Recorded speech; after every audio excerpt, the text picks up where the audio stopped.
So tell me, Barron, do you really believe in this one God nonsense?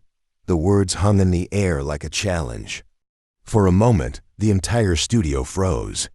The host, Logan Barrett, a well-known liberal commentator and outspoken atheist, leaned forward in his chair, a smug smile tugging at the corners of his mouth. The audience, packed with his usual supporters, progressive elites, and media insiders, held their breath, waiting for Barron Trump to stumble. Logan had humiliated countless conservative guests before. He knew how to trap them, how to make them look foolish, how to turn their words against them. And tonight, he was about to do it again, live on national television. He tapped his fingers on the desk, his tone dripping with condescension. I mean, think about it. You were raised to believe in one God, right? Just one? But throughout history, people have worshipped thousands. Zeus, Odin, Vishnu, Ra. What makes yours the real one? The audience chuckled. A few clapped. Logan's smirk widened. Come on, Barron, enlighten us. Why is your God the only real one? He leaned back, folding his arms across his chest, completely confident that Barron had no good answer. But Barron Trump? He didn't flinch. He didn't laugh, didn't blink, didn't shift in his seat. Instead, he sat there, calm, composed, completely in control. And when he finally spoke, the entire studio went silent. A heavy silence filled the studio. Logan, let me ask you something. Barrett blinked. This wasn't how it was supposed to go. He was the one who asked the questions, but before he could interject, Barron continued. You believe in science, right? Logan scoffed, his smirk returning. Of course I do. Unlike you, I don't rely on fairy tales. The audience laughed. A few people clapped. Barron nodded slightly, unfazed. All right, then tell me, do you believe in absolute truth? Logan raised an eyebrow. Absolute truth? Yes. Barron leaned forward, his gaze sharp. You're an atheist. You believe that facts, evidence, and logic dictate reality. So tell me, do you believe that some things are just true, no matter what people think? Logan hesitated for just a second. Obviously, he said. Math, physics, reality, it's all based on universal truths. Barron tilted his head slightly. Interesting. Logan's smirk faltered. What's interesting? Barron's voice remained steady. Because if truth is absolute, then it doesn't change just because someone doesn't believe in it. The audience stilled. Logan squinted slightly. What are you getting at? Barron held his gaze. You named a bunch of gods, Zeus, Odin, Ra. But here's the thing. No one believes in them anymore. They were myths, stories, human creations. But one belief has never faded. One God has remained through history, across every culture, every continent, and every civilization. The room felt tighter. You can deny it, you can mock it, but truth doesn't need your permission to be real. Logan's jaw tightened. He shifted in his seat, just slightly, but enough for people to notice. Barron kept going. You believe in logic, in cause and effect. Well, tell me, Logan, what caused the universe? The audience murmured. Some of Logan's confidence drained from his face. He waved a hand dismissively. Oh, come on, Barron. That's been explained. The Big Bang. Right, Barron nodded. The Big Bang. An explosion of time, space, and matter creating everything from nothing. He paused. And what caused that? Logan's lips pressed into a thin line. Science hasn't answered that yet. Exactly. Boom. His entire persona, his reputation, was built on being the smartest person in the room, the one who could tear apart conservative arguments with ease. But now, he was hesitating. Barron Trump's question, what caused the Big Bang, was still hanging in the air. The audience was no longer just laughing along with Logan. Some were watching Barron now, really watching him. Logan forced a chuckle, trying to regain his composure. Okay, Barron, so let me get this straight. He leaned forward, a smug smile creeping back onto his face. You're saying that because science doesn't know what caused the Big Bang, your God did it? He shook his head, as if the very idea was ridiculous. That's just the God of the Gaps argument. Anything we don't understand, you slap a "God did it" sticker on it. That's not proof, that's wishful thinking. A few cheers and claps erupted from the audience. Logan relaxed slightly, convinced he had just regained control. But Barron wasn't done. He tilted his head slightly, his expression as steady as ever. "You like to talk about science, Logan, so let's talk science." Logan waved his hand. "Go ahead."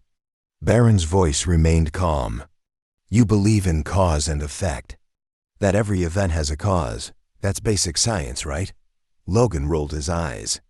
"Obviously." "Good," Barron nodded. "Then explain this. The universe, the biggest effect in existence, was created by..." "What? If every effect needs a cause, then what caused everything?" Logan opened his mouth, then shut it. The audience leaned in. Barron continued. "You say my belief is wishful thinking, but let's look at yours. You believe that the universe just happened? That all of this life, order, consciousness just appeared out of nothing?" "That's not what I said," Logan muttered. "Then what are you saying?" Barron pressed. Logan hesitated. Barron kept going. "You say believing in God is irrational, but isn't it far more irrational to believe that the entire universe, everything, just popped into existence, with no cause, no reason, no explanation?" Silence. Logan shifted in his chair again. His jaw tightened. "Science is still working on that," he said, his voice flatter now. Barron smirked. At the beginning of the debate, Logan Barrett had full control. The audience laughed at his jabs, clapped at his comebacks, and waited for him to shred Barron Trump apart. But now some of them weren't laughing anymore. Now some were actually listening, and Logan knew it. His usual playbook, mocking, dismissing, ridiculing, wasn't working. Barron Trump was too calm, too sharp, too prepared. And worst of all, the cracks in Logan's arguments were starting to show. The host shifted in his seat, forcing a chuckle. "All right, Barron," he said, trying to regain his confidence. "So let me guess, you think your God is the answer to all this?" Barron leaned back slightly, his expression completely neutral. "I didn't say that." Logan blinked. "You what?" "I never said I think God is the answer." Barron's voice was calm, unshaken. "I said truth doesn't change just because someone refuses to believe it." The audience stilled. Logan forced another chuckle, but it sounded hollow. "That's just wordplay," he scoffed. "You haven't given me any actual proof of this so-called one God." Barron's eyes locked onto him. "What kind of proof would convince you?" Logan's mouth opened, then shut. For the first time, he didn't have an immediate answer. Barron pressed on. "Be honest, Logan. If I gave you proof right now, if I laid out undeniable evidence that God exists, would you accept it?" Logan hesitated. It was only for a second. But the audience noticed. Barron nodded. "That's what I thought." Boom. Another shift. A few members of the audience clapped quietly. Others looked at each other, whispering. Logan felt the control slipping through his fingers. He needed to turn this around fast. He straightened up, forcing a smirk. "Okay, Barron. Let's say, for argument's sake, that God is real. That your one God created everything. Fine. But tell me this. If your God is so good, why is the world so messed up?" The audience perked up. Logan leaned in, going for the kill. "If God is real, why do innocent people suffer? Why do children die? Why are there wars, diseases, disasters? If your God is all-powerful, why doesn't he stop it?" He smirked. "Answer me that." The audience clapped and cheered. Logan relaxed slightly. He finally had Barron in a corner. At least that's what he thought. Because Barron Trump, he wasn't rattled, not even a little. Instead, he exhaled softly, shook his head and smiled. And then, in a voice so steady that it made the room go completely silent, he answered. The studio was dead silent. Logan Barrett had just asked the ultimate question, the one that had been used to challenge religious belief for centuries. If your God is real, why does he allow suffering? The audience erupted in applause. Logan sat back, his smirk returning. He thought he had won, but Barron? He wasn't smiling. He wasn't angry. He simply shook his head. And then, he answered, "Because free will exists, Logan." Logan blinked. The audience leaned in. Barron's voice was calm, but firm. You don't actually want a God that controls everything.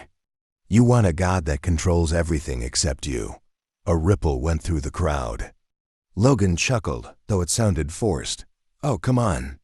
That's just another cop-out answer. Is it? Barron tilted his head. Tell me, Logan, do you believe people should have free will? Logan shrugged. Obviously. Then what you're asking for is impossible. Logan frowned. What? Barron leaned forward slightly, his tone even sharper now. If God removes all suffering, he removes free will. He would have to control every choice, every action, every consequence. No crime, no pain, no mistakes, but also no freedom. The audience stilled. Logan scoffed. So your argument is that God lets people suffer because he doesn't want to be a control freak. Barron's gaze didn't waver. He lets people make choices, Logan, and choices have consequences. Logan's smirk twitched. So you're blaming humanity? Barron nodded. Yes, because we have responsibility. The audience murmured. Logan didn't like this. This was supposed to be an easy debate. He had expected Barron to stammer, to struggle. Instead, Barron was controlling the conversation. And worse, people were listening. Barron's voice remained steady. You want God to stop suffering? Then tell me, where do you draw the line? Should he stop theft? Lies? What about hate? What about your words right now? Logan tensed. Barron's eyes locked onto him. Tell me, Logan, if God silenced every harmful thing, wouldn't he have to silence you too? Boom! The room froze. Logan's lips parted slightly, but no words came out. The audience, some of whom had been cheering Logan all night, shifted in their seats. Even they knew what had just happened. For the first time in the debate, Logan Barrett was speechless. And Barron Trump? He wasn't done yet. The room felt different now. It was no longer just a debate, it was a moment. The kind of moment that people wouldn't forget. The kind that would be clipped, shared, and watched millions of times. And Logan Barrett? For the first time in his career, he felt it. The heat, the weight of the silence. The audience's audience was no longer just cheering blindly. Some of them were thinking. Some of them were actually listening to Barron Trump. And he hated it. Logan's fingers tightened on the edge of the desk. His smirk was still there, but it wasn't the same. His mind raced for a way out. He had one shot to turn this back in his favor. So he did what any seasoned TV host would do. He went for emotion. He sat back, sighing dramatically, as if he was the patient teacher dealing with a naive student. All right, Barron, fine. Free will, consequences, whatever. He shook his head, his voice dropping into something softer. But let me ask you this, what about the innocent? The audience perked up. This was it, the moment Logan would take the power back. His voice grew more intense. A child who gets sick and dies. A mother who loses her son in an accident. A man who never hurt anyone but gets cancer and suffers until the end. They didn't choose that, Barron. He turned slightly toward the audience, knowing how to sell the moment. If your God is so loving, why does he let innocent people suffer? The audience clapped. They could feel the emotional weight of it. A few people even nodded. Logan saw the shift. He relaxed slightly. Yes, he was back in control. But then, Barron Trump spoke. And in just a few words, everything changed. Suffering isn't proof that God doesn't exist. It's proof that we need him. Boom. The audience froze. Logan's face stiffened. Barron's voice remained low and steady, but powerful. You just said it yourself, Logan. Innocent people suffer. Life is unfair. Pain is real. He gestured toward the crowd. Everyone in this room has lost someone. Everyone here knows what it's like to feel helpless. No one moved, because he was right. Barron's gaze didn't waver. You say suffering disproves God, but I say suffering is the very reason people look for him. Logan's jaw tightened. That's not an answer, he muttered. But Barron wasn't done. Think about it, Logan. The worst moments in life, the pain, the loss, the suffering, where do people go? He let the question hang for a second. Hospitals, funerals, battlefields, even atheists when they're at their lowest. What do they say? Asterisk, asterisk. He tilted his head. God help me. Boom. Logan's face twitched. The audience? Some of them were nodding. Some of them were actually agreeing with Barron Trump. Logan couldn't let that happen. He straightened up, his voice growing sharp again. That's just desperation, Barron. He waved a hand dismissively. People cry out to God because they have nowhere else to turn. It doesn't mean he's real. Barron didn't flinch. No, Logan. It means even people who claim not to believe in him still call his name when it matters most. Silence. Complete. Utter. Silence. Logan's face went blank. He had nothing. No comeback. No witty remark. No script. Because deep down, even he knew it was true.